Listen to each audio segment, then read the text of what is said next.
Hey guys, this is Jere from PABoyz Outdoors. We hope everyone had a safe and successful hunting season, and today we just wanted to share videos. We kind of look back on last year's successes and just talk about how we are setting up our stand locations, things we're looking for, and just some ideas around how you can best set yourself up for success. So enjoy. Today we're just covering some stand location here late season and looking back on success. We spent a lot of time in the early season, which really starts now.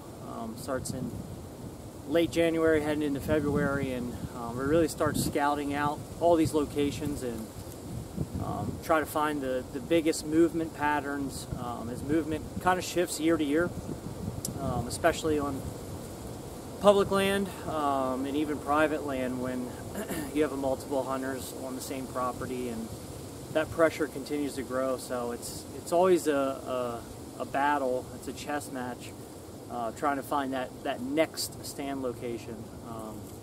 That lucky stand is sometimes not always lucky year after year. So I wanted to talk through this stand location that we have here. So what we have is we have this tree over here, and what we wanted is we got this steep valley here, and we have this little bit of a ridge system where we have ag up on top, rotating between soybeans, corn, sometimes both, winter wheat after that's been combed up.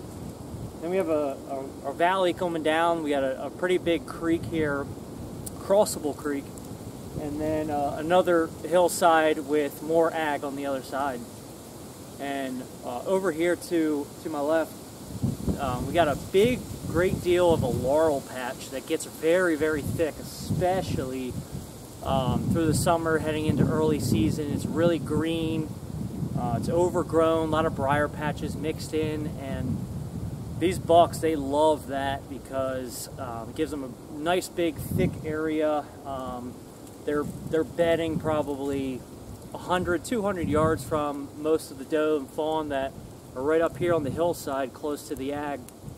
And right here in the middle of this steep ravine there's a little bit of a bench system that these deer work, and it kind of levels off and creates a little bit of a travel corridor that these deer seem to just stick to, because it's pretty tough getting up and down going straight up. So there are some zigzags through this, but the main corridor is pretty much straight across in the middle of this ravine. So what we've done is we've set up about 40 yards from this laurel patch and about 25, 30 yards from that travel corridor.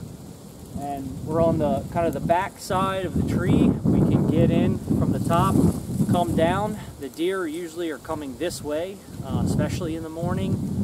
In the evening, sometimes coming from the opposite way. But what we do is, we watch these deer. Obviously, we got cameras going in, coming this way and coming that way, and we track their patterns till we know where they're going to be. And this makes out for an excellent pre-rut stand location. In fact, I shot one of my bucks this year at this location. So it always seems to have great deer movement. We passed on a lot of really nice bucks early in the year. Honestly, probably a 3.5-year-old that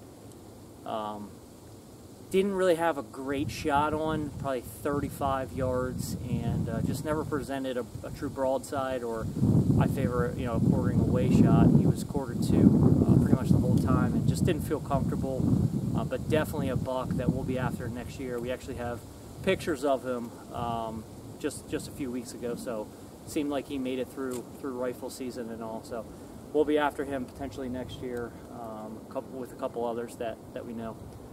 But really what we want to talk about is how we get this stand set up here. And what we do is right here on that travel corridor, we set up a mock scrape that the deer almost have to encounter. They have to walk past it. We have a licking branch there that I set up probably sometime in early August, that by late October heading into November, sometimes that licking stick is just shredded. It's torn to shreds. It's ripped down. These deer hit it hard, and it's almost because they have to walk right into it just to keep going. There's always a big scrape. I create a very simple mock scrape with no sense, no nothing, and it stays open all season. In fact, it's actually still open right now. So here we are in February, and they're still using it. So it's a community scrape, and those bucks will check it almost every day. Definitely through nighttime checks, and then as things start to ramp up with the pre-rut and rut, some daylight activity. So what we like to see is this is almost acts like a pinch point, because the deer really aren't traveling in between this area. They are traveling a little bit down towards the creek, and that's okay. We can hear them and we can see them sometimes. Not so much early season because it gets pretty thick to see down in there, but we can hear them, especially crossing the creek. But they do use this travel corridor very, very well. So what we do with this stand location is I'm usually up somewhere between 22 to 25 feet in that range, and we try to get in here as quiet as possible. These leaves can get crunchy, and being 40 yards from where they're normally bedding and coming from, we got to be really quiet. We do have a little bit of cover, site cover, with a lot of this thick stuff. Obviously the laurel's thick enough, but we even have a good bit of thick briar brush, some deadfalls that have fallen down. We've done a little TSI to knock some trees down at kind of deer height level, so we can slip in here pretty easy. I like to definitely get in here after a good rain, when we have some leaves down, because that really helps quiet the sound as I'm getting in here, and I can almost get in here with deer bedded 20, 30 yards from me, and at first light, I see them bedded down. So we really think these out. Again, we're waiting for that first snowfall here in southern PA so we can track these movements a little bit better, but just wanted to show you a little bit of what we've been working on. So looking forward to next year. Hope everyone had a good season. Hey guys, thanks for watching. Hopefully you enjoyed this content. Hopefully it gave you some information. Good luck this season. And one more thing, I know this time of the year we're going to pick some of these up. Those cell cams are amazing, but one thing always to remember, especially towards the end of the year, batteries start getting low, temperatures start dropping, is always check your SD cards that are in these. Not all pictures are submitted and transmitted to your phone, to the app. So get in there, make sure you check those SD cards. You may have missed a few pictures of some really nice deer or wildlife in general. So until next time, thank you.